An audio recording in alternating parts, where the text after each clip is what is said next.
welcome everyone to the Life Planning Network virtual meeting. We're honored today to have Carol Orsborn as our guest speaker, and we'll introduce her in a second, though from the conversation that's just preceded, I have a feeling that Carol needs no introduction, but we'll do it for posterity's sake. Thank you. But just wanted to, we have one new person here who I'd love to have her introduce herself. She's a guest, and that's Renee Leff. If you'd be kind enough to introduce yourself and tell us where you are and why you decided to join us today, that'd be great. Okay, I'm recovering from laryngitis, so this will be very brief. My name is Renee Leff. I'm located in Los Angeles. I'm a forensic psychotherapist. I work in the area of family law with high conflict couples who are arguing over custody. I really am here kind of indirectly and directly because of Bruce's invitation, which came from Connie kind of steering me towards this group of elders who are finding meaning and beauty out of the second half of their life. And I am interested in doing that, even though I am still working. Aside from my work, I have 3 great grandchildren who are very young, and so they keep me young. The youngest one is 10 months. I'm also in a writing club. I am a tennis player, and I'm just very interested in becoming quieter as life slows down a little bit for me. Well, thank you and welcome, Renee. Thank you. So I feel better. So don't think we have any other guests on today. So one thing that is important,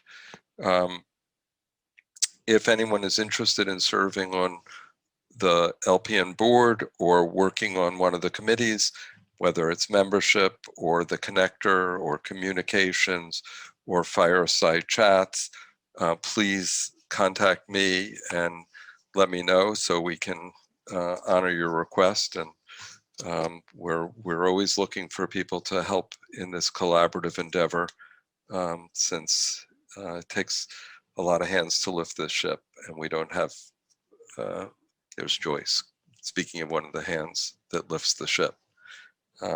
So that's that, and I'm going to turn it over to Barbara Abramowitz to do a little centering for us before we get to the program. So Barbara, if you'd be kind enough to do the centering, that'd be great. Sure. Okay, welcome everyone.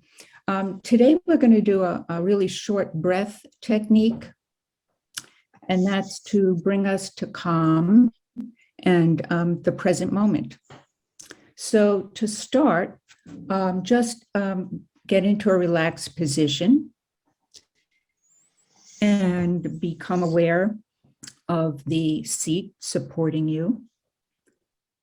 I invite you to notice your breath without trying to control it in any way. Notice the temperature of the air, any smells, any tastes. And now I do want you to focus on your breath. I'm going to do this just for a minute. So this technique is called the gear shift breathing. So take a deep breath, a deep slow breath through your nose, and notice the coolness of the air as it passes through your nostrils. And breathe deeply into your lungs. Notice the diaphragm expanding. And now on the exhale, I want a long, slow exhale, pursing your lips like you're breathing through a straw.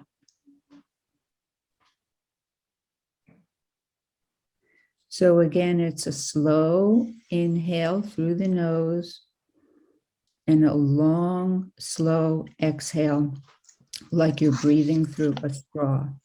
And I'm going to time us. We're only going to do this for a minute. So notice how you're feeling at the start and at the end. And we're going to begin now.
Very good, everyone. Welcome to the present moment.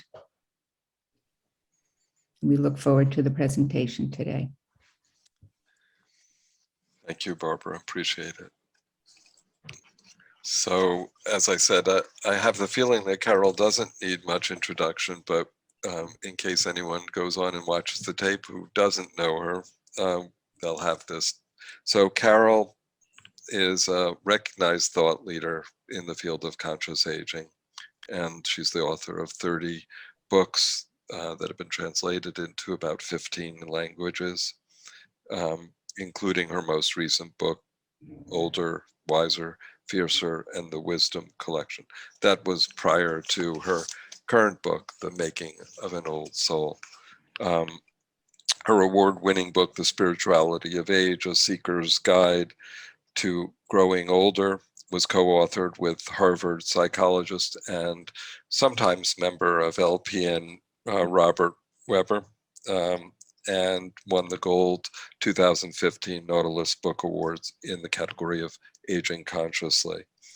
She's the chief archivist for the Fierce with Age digest of Boomer Wisdom, Inspiration, Spirituality, housed at carolorsborn.com. She also founded and co-leads the Saging International Book Club, and for the past 40 years, Carol has been compelling voice for her generation and has been interviewed on multiple television shows and conferences and networks. For those of you who don't know, she graduated Phi Beta Kappa from University of California at Berkeley and holds a master's degree in theological studies from Vanderbilt Divinity School and a doctorate in the history and critical theory of religion from Vanderbilt. I'm particularly excited to listen to Carol read, to talk about her book. She's going to give us about a 15-20 minute overview, and then open it up for discussion that she's going to lead based on her work study. I hope some of you have had the opportunity to read Carol's book. It really is a wonderful book that will provoke a lot of thought, and it's a personal memoir of that is both at once personal and universal. And what Carol and I talked earlier today, and I found myself having some arguments with her at the beginning, but by the end I was arguing with myself and questioning myself about what it means to be an old soul, and how I'm going to get there, if I'm going to get there, when I'm going to get there. I think this is going to be great. And one last thing that I forgot to mention, we did have many people sign up for the Circle of Elders that came as requests by Meg after Connie's presentation a month ago. So I created a forum on the connector where you can go. We're going to need someone to do a little bit of leading, or it can be a collaborative lead, but it would sure be nice to see us get that going, if it as soon as possible, since there seemed to be so much interest in doing the work. And I'm sure that Carol's presentation today is going to further provoke interest in that. So without further ado, Carol, thank you for being with us and for presenting, and we look forward to this.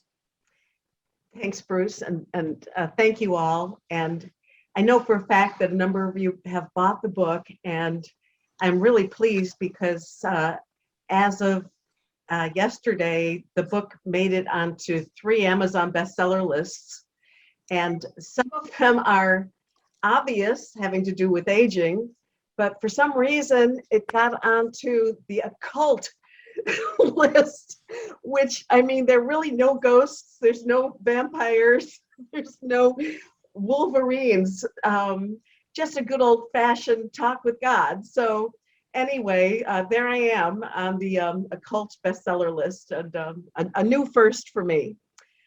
Well, I'm going to just share with you just before you start, Yes, could sure. we ask everyone one more time to please mute?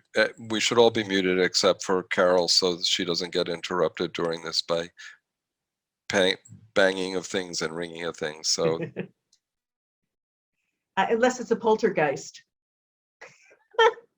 Anyway, so by now you know I've been a very, very busy woman, writing about a book a year since I was in my 30s, and really blessed with a career at a time when you could be a B author and go on road tours and go on Oprah and the Today Show and things like that. Now I think it's pretty much reserved for the really, really big names, you know, but there was a time when you could be a mid-level author and have a big career, and I did all that.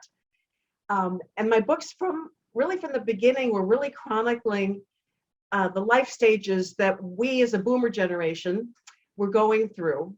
And whatever stage of life I was going through, from being a too busy mother in my 30s to the loss of my father in my 50s to business success, it just, whatever we were going through, I would journal, and at the end of my journal, I would think there's a book here, and it would take very little effort to turn my journals into books. And that's the story of my career. But I think that there is something behind many authors who are as successful as I am, and that is the secret drive, some of which is passion and legacy work and wanting to share who and what we are, and some of it, honestly, and this is what my new book is all about, some of it is, being pushed from behind by fear, and a feeling of separation, and almost a feeling of desperation, of wanting to figure things out so that there could be a sense of arrival someday. And part of the legacy of the boomer generation is that by the time we thought by the time we hit our 50s, but certainly by the time we hit our 60s, but here I am at 73, we thought that we would be having some kind of culmination. And instead, about a year ago, I realized that instead of a culmination, I was having a reckoning. That's just the way to put it. And that's not always a bad thing. Soul searching and looking at as Connie will tell you, your shadow side, and seeing, how much of you has been authentic and how much it has been aspirational and trying, but just sort of missing the mark. How much of that was still in play for me. And when COVID hit, it turned out to be a blessing for me. And I know now, running two conscious aging book clubs, one for an independent book club run by Parnassus Books in Nashville, where I split my time between Toronto and Nashville, but also the work with saging and also dream groups I'm in, that what I will call an awakening that happened to me early on in COVID really was not my own awakening. It happened to many, many of us, but especially those of us, and I'll say those of you, because I know who you are, who have put in our work over many, many years, who have been ripe for some kind of arrival, some sort of, when I say arrival, it's because most of us have been seekers. Wouldn't you say? I mean, raise your hand if you feel like you've been a seeker most of your life. I know I have. And, what the mystics say is that you can't be seeking unless you once had what is lost. It's like being homesick. In order to be homesick, you have to know what home is. And there was something we understood in our unconscious minds, in our spirits, that has evaded us at some point, and that we have been working so hard over the years to reclaim. And for me, what happened a couple of months into COVID was, there's no other way to put it, it was an arrival. So with the little time I'm going to have before I want to share it, open it to the group, I'll just say that I had a mystical experience, and it came to me on a very, very bad day. It's kind of like the 12-step programs when you hit bottom and there's nowhere to go. I know COVID descended on us fast and hard, and I was huddling at home with just my husband, cut off from everybody, as personal relationships, and hadn't really been much out of the house in 2 months. And that particular day was the first day that one of my friends called from New York. I was in Nashville. She was in New York, and she had gotten it and was deathly ill. I also lost a dog that day. And over the course of COVID, I lost all 3 of our senior dogs. But losing a dog is horrible, and old people tend to have old dogs. So I know it's, I don't know if it's preparation or rehearsal or what, but it was just the beginning of many, many losses. But 2 months in, I just felt powerless and out of control. And my own personal secret, which was such a blessing through all my involvements to the book clubs and all, when I discovered it wasn't just my secret, but I really felt somehow responsible. As the doors were shuttering and people were dying, I thought, I haven't done enough. It's all my fault. What could I have done different or better? And being, boomers as we all are, and being born in an age where we were, born with penicillin and technology, and we were going to overcome every obstacle that came our way to finally come up against something that was so pervasive all over the world, and to feel so helpless. That was the mood in which I thought, I've got to get out of the house. Where should I go? And the only safe place I could think of was a cemetery, because there would be no people in it. And so I drove through the gates of the cemetery sobbing, really, very unhappy. And the oddest thing happened, because the minute that I got out of the car and I realized there was nobody here, I could take off my mask outside in public. All of a sudden, I was swept with this feeling, and I'll call it a mystical experience. And when we open it up to sharing, I'm sure many of you will resonate. You've had mystical experiences as well. But my doctorate is in history and critical theory of religion, but what my expertise is in life stage development, how people grow and change through all the stages of life.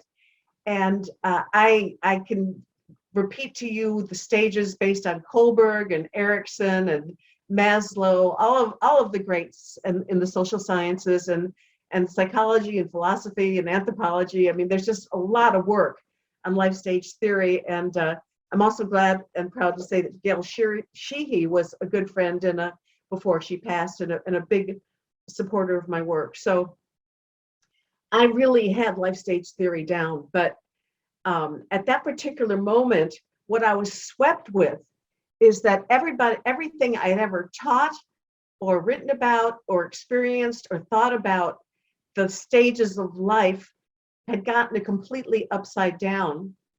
That aging is not an afterthought to the productive years, or as Piaget would say, the formative years, which would climax around age 6, and supposedly we get to midlife and then everything else is like a marginalization or a decline or an afterthought.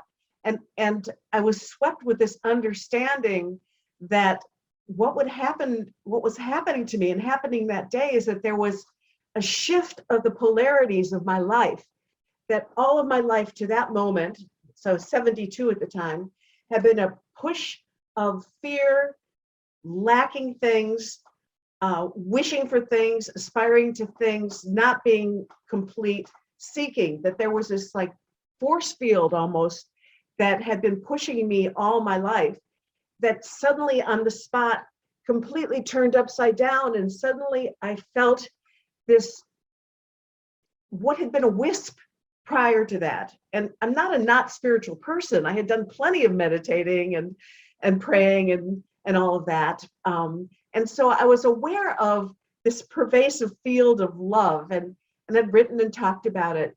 But compared to what I felt at that moment, it had just been a wisp. And what happened to me when this polarity shifted is I felt this giant tractor beam of love pulling me from my own future into itself. And I know enough about hospice work and have read enough works, Kathleen Dowling Singh, for example, and many others. And I talk about these people in the book who talk about what happens on people's deathbeds. That for many, there is this release of all of caring about what everything had ever meant, and a forgiveness of oneself and everybody else, and a sudden apprehension of being okay about being absorbed into this field of love that is with us all the time, but we're blocked from it. And I saw that, I witnessed that with my own mother. I witnessed my mother kicking and screaming through most of her life and into death. And in the last moments of her life, there was an incredible letting go. And if you read The Death of Ivan Ilyich by Tolstoy, it's a story of a man who felt betrayed by everybody in his life. And again, in that last moment, there was this sense of being engulfed with love and nothing else mattering. And what happened to me in that cemetery that day is that I didn't have to wait until I died to have that experience. I felt it right there, and it was as if all the light, all the trees got brighter and the greens got greener, and I expected it to abate. You know, I left there that day, and one of the first things I did is call my fellow mystic and good friend John Robinson. I don't know if you know him. He's written a number of books in the field, and if you if you do get my book, his books are cited as well as some of his quotations. And I said, John, this just happened to me, and he asked me to describe it in detail. And then he said, you've got to write it down. And so I thought I would just sort of do like a one-page blog, which has been my format since my last book came out 5 years ago, that I would blog about it. And I couldn't stop writing. And as an aside, I'll say that I just realized this yesterday, so this is a brand new thing to say to you. I have written over 30 books over the last 40 years. It takes me about a year to write a book. And when I'm in that year, I'm very much me and the computer, and cut off from people for the most part. And it's I realized that when I'm writing my books, I'm in a mystical state. I'm in an elevated state. I am writing myself into my own future. It's as if I've seen a glimpse of something that's yet to come, and I'm trying to capture it. And in the capturing of it, it becomes real. And that's happened to me 30 times.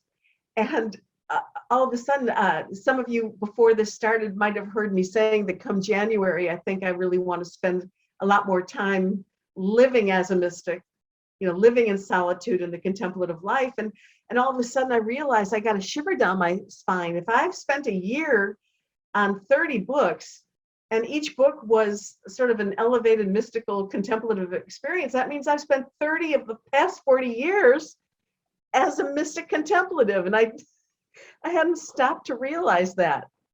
So anyway, nevertheless, each book, and if you were ever to look at them all in progression, you'll see that each one came from a different life stage. And this last book has brought me to the brink of what I consider to be the greatest life stage of all, and that is old age.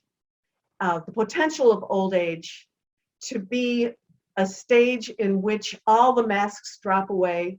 You live your life as you wish, in freedom and out of love and in love. And I tasted it. I've tasted it in the past, but this time it came, and it came to stay.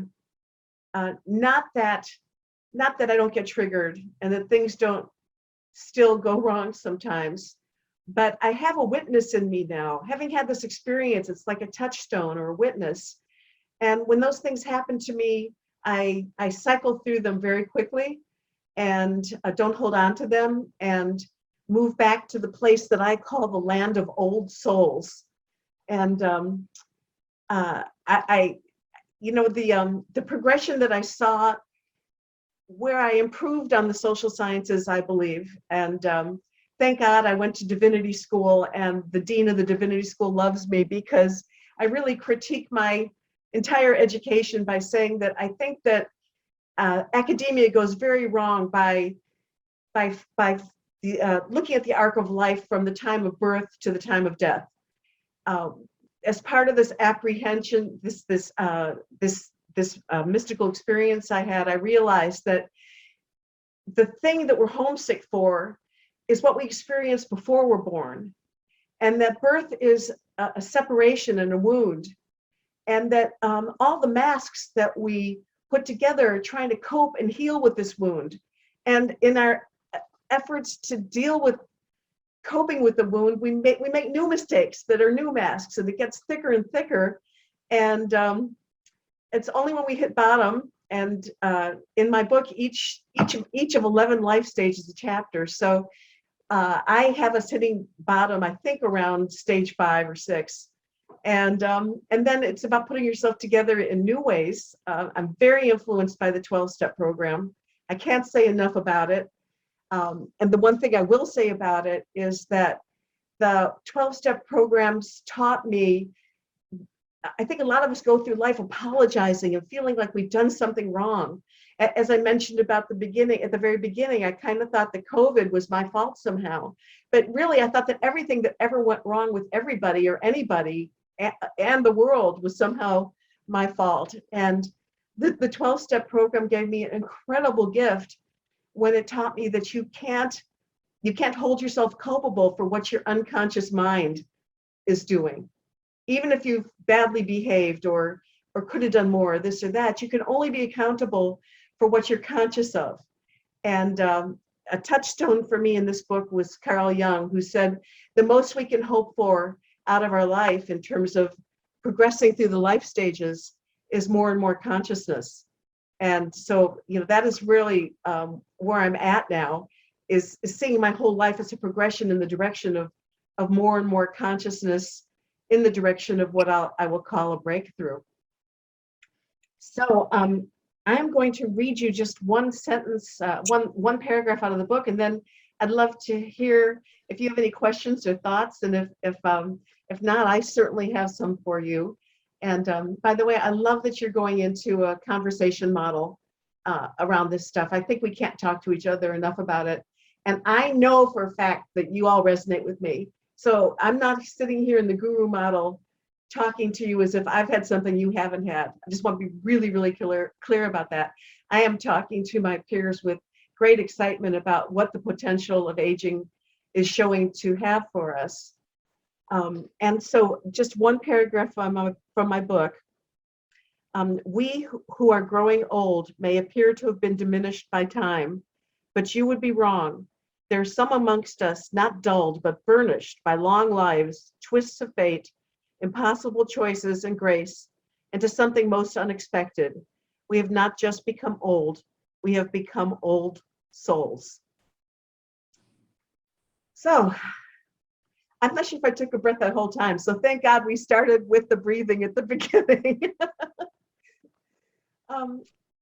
Yes, please, Joan, unmute yourself. Unmute yourself, Joan. Yep. Mhm. Thank you very much, Carol. That was great and a great introduction. So go ahead, Carol, Joan.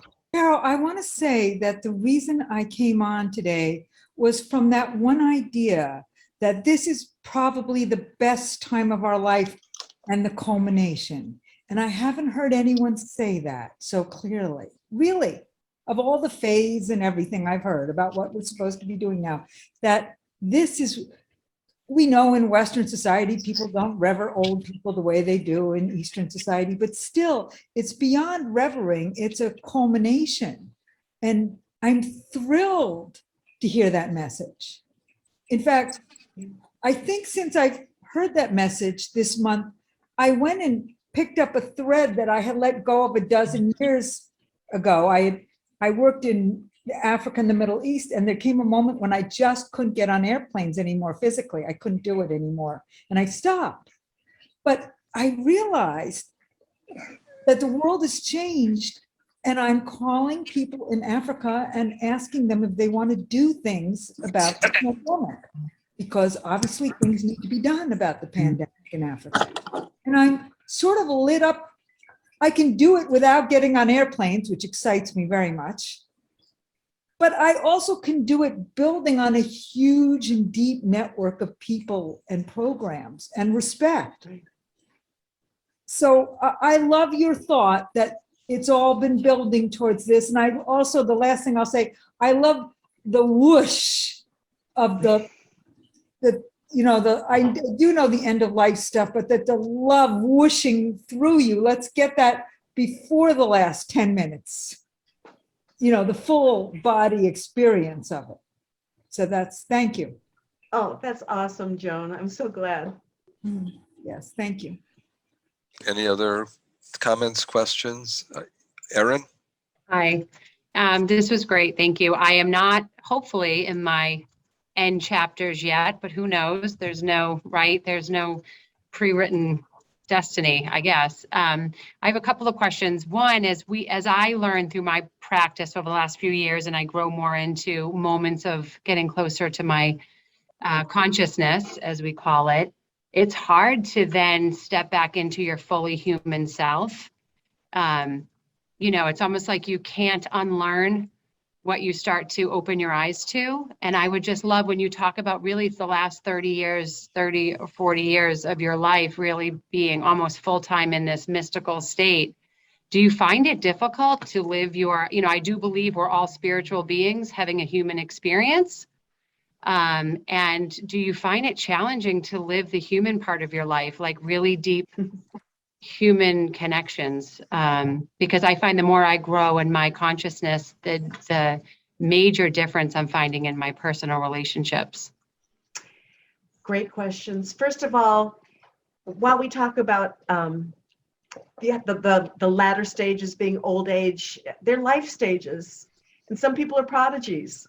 Why not feel the shift from fear to love at 30 or 40? Yeah. So I have a lot of moms and dads giving this book to their daughters and sons, saying, learn this now. You don't have to do it the long, hard way. I have to tell you that I've learned something that I don't even know if I say this in the book, and maybe since I wrote the book. I think that our society really privileges deep connections and being a social person and being interconnected too highly. And I think psychology has made the ability to be a social, popular person the sign of what it means to be a healthy person, privileging that above the ability to be alone with yourself. And I was trained to be an extrovert at a very young age. My mother appreciated, and I tell the story in the book, you'll see it in there, that I had to compensate for my brother who was an introvert, trying to please my mother by becoming extroverted. and had no idea it was so not my nature. So, being authentic to yourself, and the privilege of growing older is to say, wow, that was never me. I don't want to be that anymore. I want the freedom to be what I want. And if that means that I don't have deep interpersonal relationships, neither did Emily Dickinson, and neither did Walt Whitman, and neither did, there's a lot of ways to be in our world that don't look like any one way. And it's really important, I think, to find out who you really are sooner rather than later, and to not apologize for what that is. Yeah, it's very interesting. Lauren's here in the office with me. She just arrived, my business partner, but how, I don't even know what the word is, in a pleasant and kind way, how unapologetic I've been lately in my life. And that was not me. And so the people that have known me for a long time are kind of like, what's going on with you? And it's not in a rude or aggressive way, but just standing in my truth, and how good it feels to honor that truth, that inner truth. So thank you for that sharing. does not make you a popular person. People, when you stand up for yourself and to people and stop going along with the status quo, James Hollis would say, you lose the approval of the tribe. Yeah, not this tribe though. That's why we always say, I feel like I'm with my people here at LPN. Exactly. You got to find your self-chosen tribes. And there can be a lot of pain and loss in minimizing, marginalizing, or actually cutting off people who you're supposed to be in relationship with. This book was also the gutsiest book I ever wrote, because it was a big family secret for me that I stopped having a relationship with my brother. And in my culture, you just don't do that. You have to stay faithful to the family above all. And it took me a lot of learning in life and growth, not only with him, but with other people, that you don't have to stay in emotionally abusive relationships, or relationships that aren't functioning, or where you always feel bad about yourself. You just don't have to. But then you have to deal with, the ramifications. There are consequences to standing up for yourself. And throughout this book and throughout the literature that I read, it's the same message over and over again. Do you really want to live your life smaller than you can be because you're afraid of the pain of being yourself? Or are you willing to make the courageous choice and go out into life living, what is that, your one wild, what do you want to do with your one wild and precious life, right? That the poet, help me, Mary Oliver. Yeah. So there's a big difference about writing about this stuff and teaching it and being in therapy for it. And that moment when you just say, my very first book title was called Enough is Enough, right? Well, this is like, 40 years later, when I really finally said, yeah, enough is enough. Whatever that original wound was I've been trying to make up for all my life is no longer going to determine my choices. I'm going to come out of what feeds my soul and spirit with love. And Parker Palmer says something very similar. He said he's spent enough time harrowing the fields, looking for his part in things. There comes a time when you just get to say, it's done, it's over. Today is the day. I'm going to seize this day. And again, the gift of old age is that it takes us, I think most of us, 40, 50, 60, 70, 80 years to finally get to that point where we've had enough inner, I love what the speaker before said, that she had this like giant network of people that she'd built up over many, many years.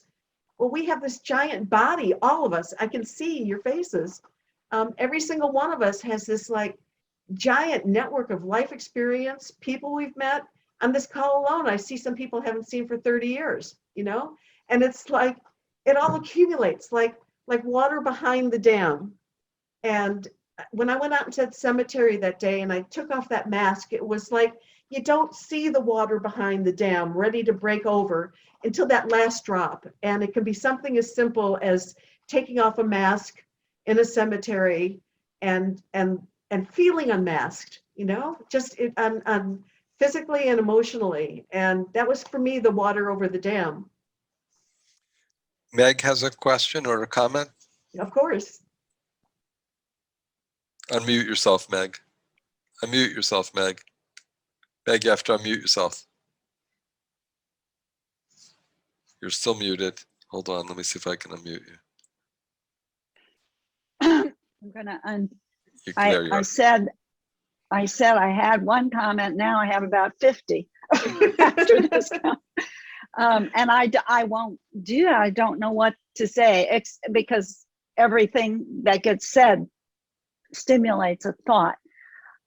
It's not a question. I want to thank you because, you know, you're definitely talking about my experience largely. And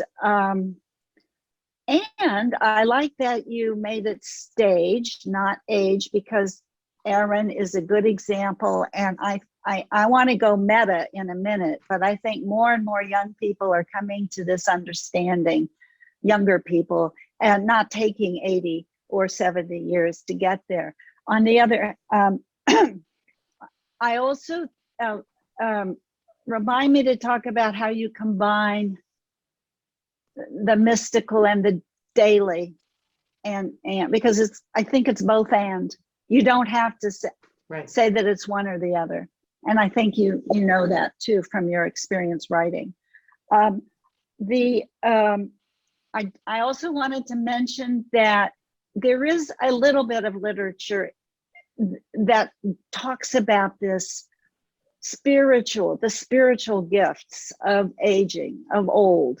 And there's even that concept of gero transcendence, where you, so it's not, but it's certainly underemphasized, which is why this is wonderful.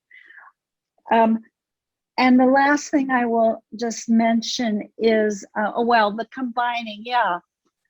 I think if we're present and aware and mindful, we're doing both. You know, we're in the kind of the almost that mystical, maybe mystical is too strong, but that mind, that being and awareness of consciousness of our embeddedness in this huge, loving, creative field. But also we're aware of what we're doing, and even Parker Palmer is still doing things. So I just don't want to say either or, and each person is going to be different depending on, you know, like I'm a huge extrovert, but as you age, you even said you sort of sample the other part, and I'm becoming more of an more introverted. So it's so complex and juicy. Last thing I want to say, sorry, is that I believe that what you're talking about is part of a whole shift, a planetary shift in consciousness.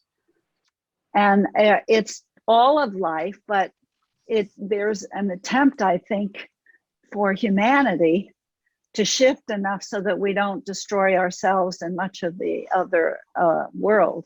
And so that these are wonderful and hopefully going to be really much broader experiences for younger people as well as us. And I do feel that we as elders can be modeling for going through what's going to be, in my opinion, some rough years. Thank you, Meg. Beautiful. Meg, I want to say, it's interesting because we met so many years ago, but we were both already in the conscious aging field. But when I think back to when I first met you and the first times I was presenting at conferences, my message was that basically you don't ever have to leave midlife. You know, that old age can just be 50 is the new 40 or whatever. I mean, that was that long ago, but you know, my background was marketing, and it took me.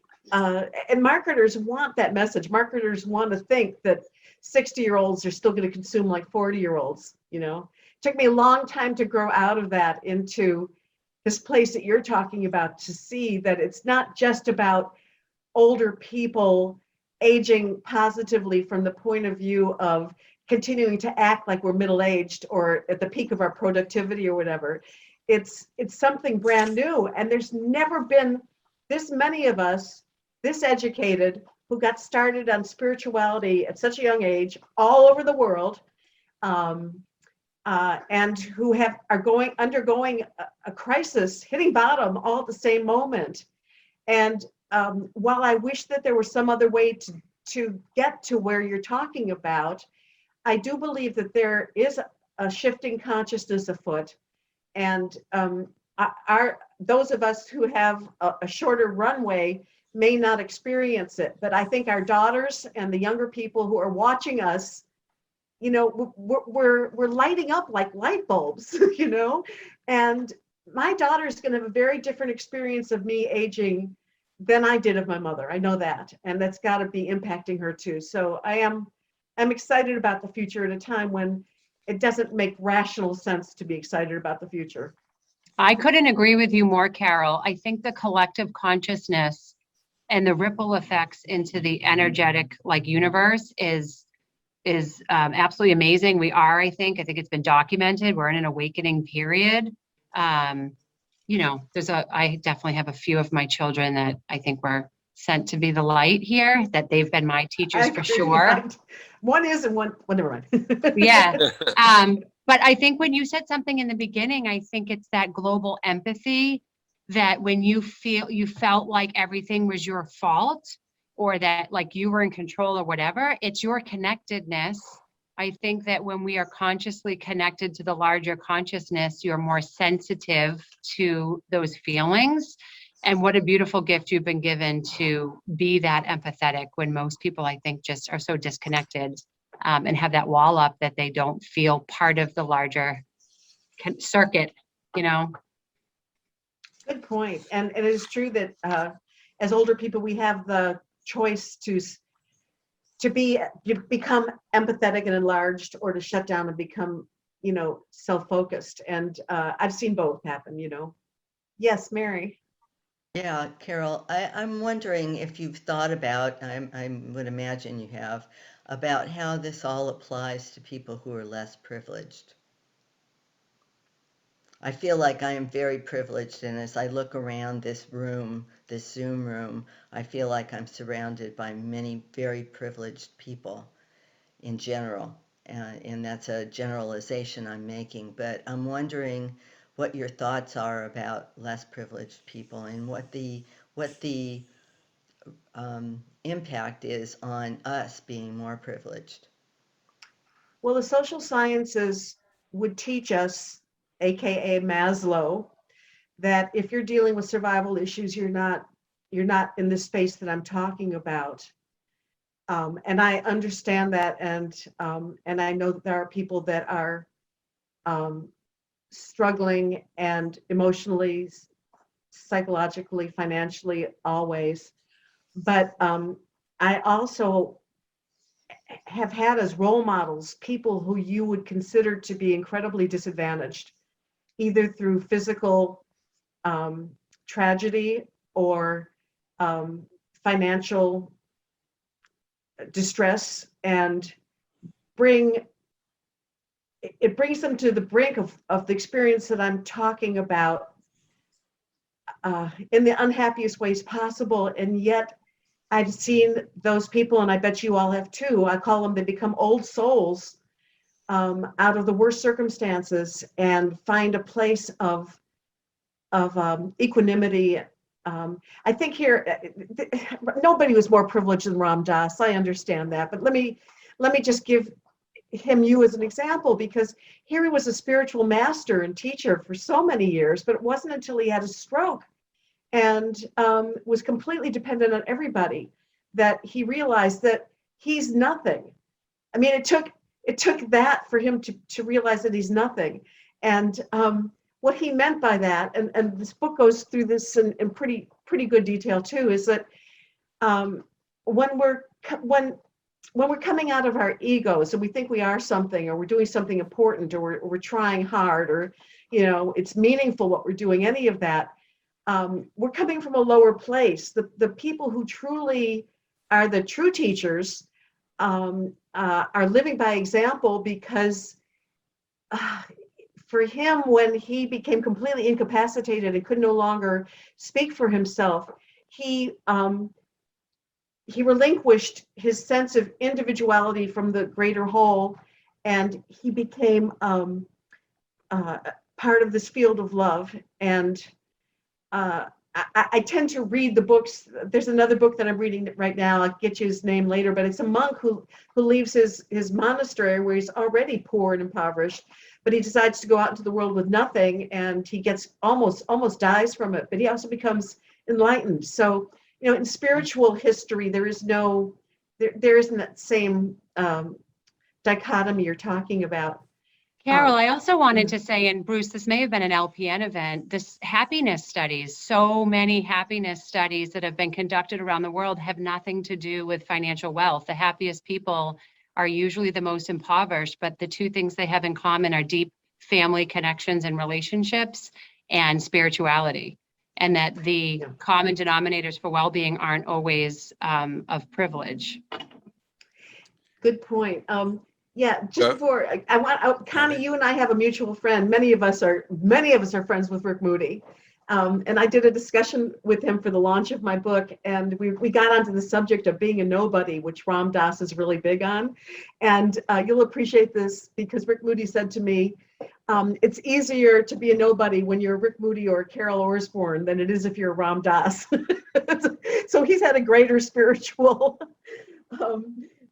experience, perhaps achievement than Rick and I will ever have. But yeah, I love the story that you share from Ram Dass, of the two waves that are in the ocean, and the big wave can see the shore ahead and knows what's coming, and if I remember, cries out anxiously to the smaller wave, what are we going to do? What are we going to do?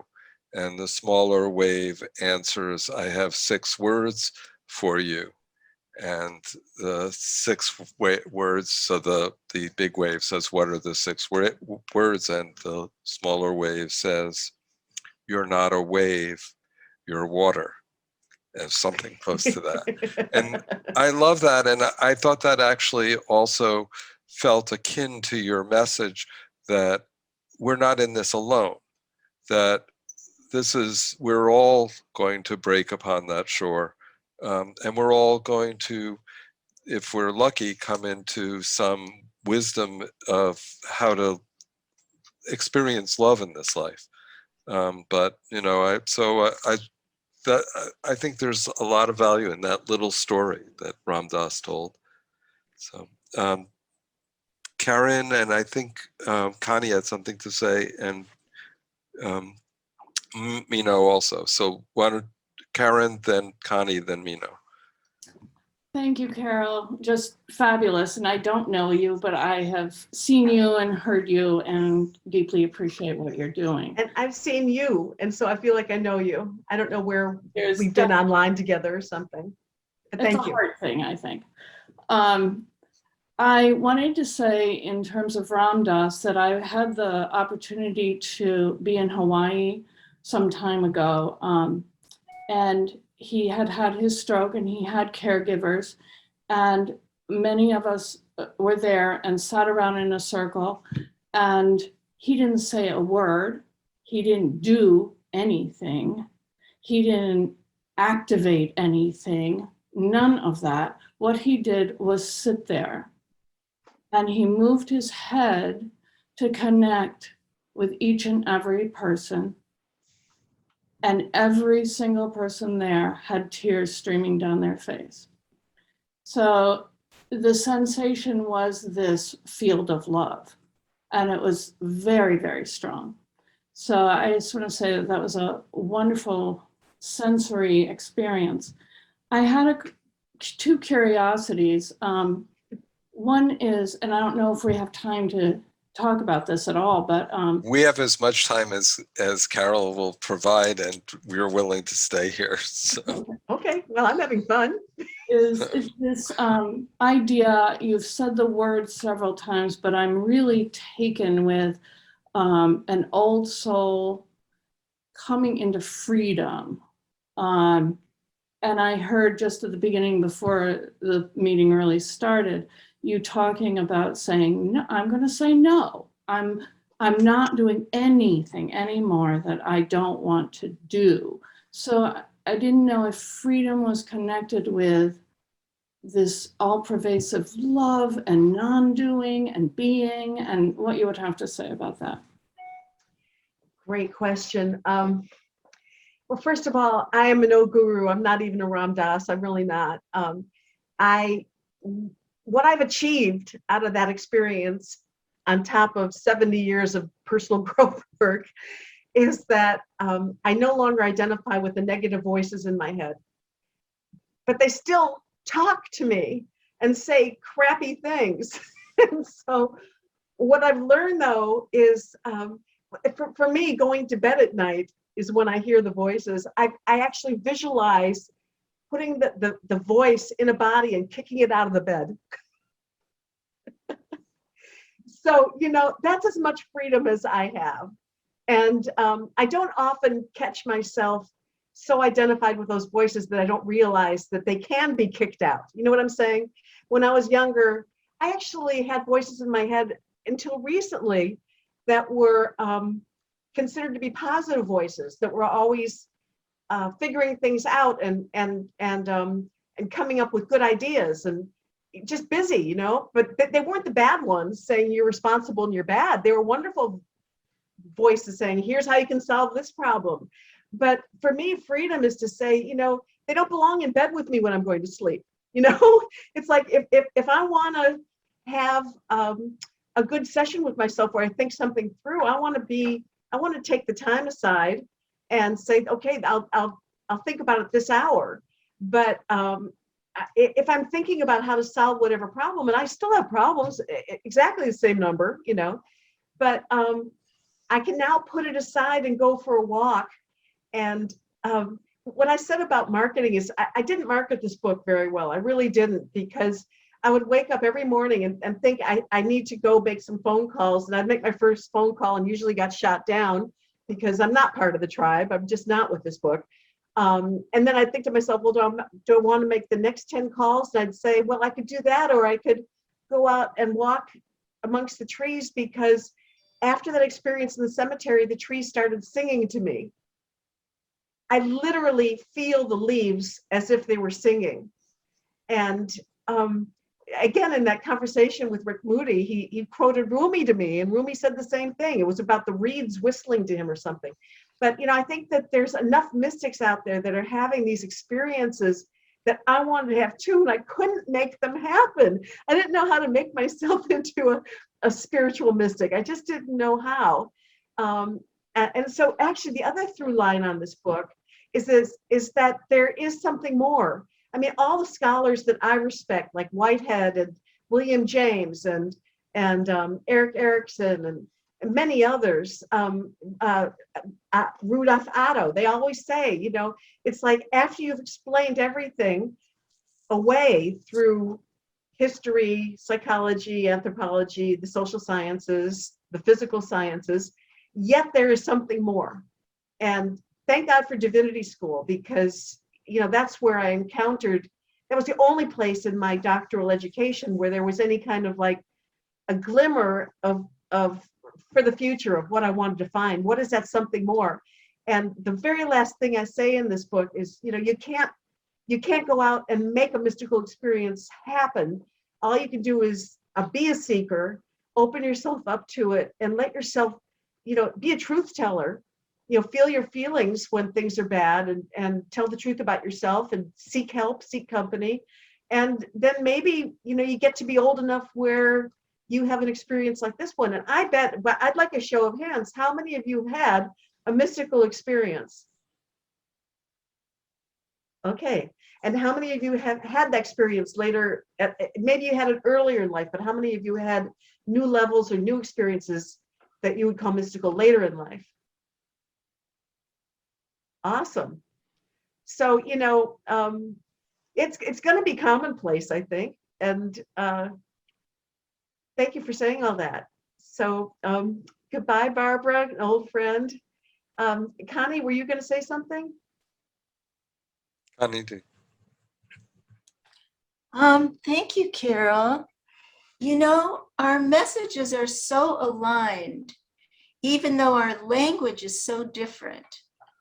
Right. So, so I have, I borrowed this phrase from Ram Dass, roll to soul. And I heard him say it decades ago and never since, because then he shifted to loving awareness. But it stayed with me as, when I was writing the book, as the description for what you're describing, as this internal shift in our level of awareness. And for me, that's about becoming an elder. So if we maintain our identification and our worth with what we do and how we look, then we're still identifying with midlife heroic qualities, right?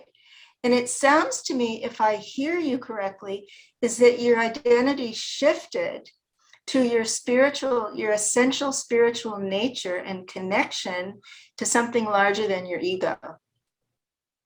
So that's how I would say it. I mean, I'm calling it roll to soul, but there's many levels after that. Okay, the only thing, Connie, is I wouldn't say that it's an identity, because when I have an identity, I think I'm in my little self, even if it's a spiritual identity. A lot of what we can discuss this at length later, but a lot of what I do in the latter stages of the book is say, a lot of people who think that they're spiritual are still just in an ego role called spiritual. For me, I know that I'm where I want to be when I have no role, no identity, and no voice. I'm completely merged. And somebody was asking earlier about, can you live your normal life? I realized I was shopping with my daughter, and I was sometimes in the past, I have a voice in my head that says, is she going to spend too much? Is she going to like what I'm getting? Just stuff, right? There was none of that. We were totally immersed in the joy of shopping together. And all of a sudden I realized I am having a mystical experience. I'm not aware of me. I'm not aware of her. There was no voice. I was just, in the moment, undivided. Somebody had mentioned something like that earlier. So that's one of the reasons I'm doing very little of this kind of work, just because right now I'm feeling undivided. I'm just loving talking with you as I would with a good friend. And that's wonderful. But there are times when I'm face to face with people in a marketing mode, when it takes me out of that sense of unity. And, I may get stronger over time so that there aren't circumstances that split me off again or trigger me or whatever, but right now I'm just placing precedence over putting myself in circumstances and environments and with people and situations where I can trust that I'm less likely to be triggered. Can't guarantee it, but I don't want to spend one more minute of my life being triggered, if you understand what I'm saying. So, Carol, yes, thank you. So I want to let Mino get her question in, and then Robin, did you have your hand up also? Marnie, you did? Okay, so Mino and then Marnie, and then I think out of respect for everyone's time, we should probably wrap it up, but very grateful. So Mino, if you'll just go ahead and speak. You may be muted. Carol, thank you so much. Like Meg said, I could have a list of everything to follow up on. And I hope you'll share with us when you learn, I don't know if learn's the right word, but when you learn to do your marketing and at the same time be that, what's the language? Total soul, as Connie would say. And I hope you'll share that with us when that time comes. The question, you had so many things that were so interesting, but one that was new to me that I really enjoyed was the idea that when we're seeking, and I hope I got this right, when we're seeking after something that we've had before, that we've lost, if that's what I understood right. And that was a new idea for me. And then even further, I think you suggested that we were seeking something from the past before our birth even. So I Yes. wonder if you could elaborate on that. Well, I will very quickly, in deference to the amount of time we have. I added 2 life stages to the arc of life. One is before we're born, and one is after, as we're dying, and after we die. This is spiritual, and this is where I really depart from the academics who would blanch at what I'm saying. But I believe that the arc of life is meaningless unless it has that sense of where we came from that is propelling us forward, and that sense of where we're going to that's drawing us ahead. Otherwise, how and why do people grow through the life stages? Why do some people choose to advance through life stages and others don't? There's something pushing us or something drawing us.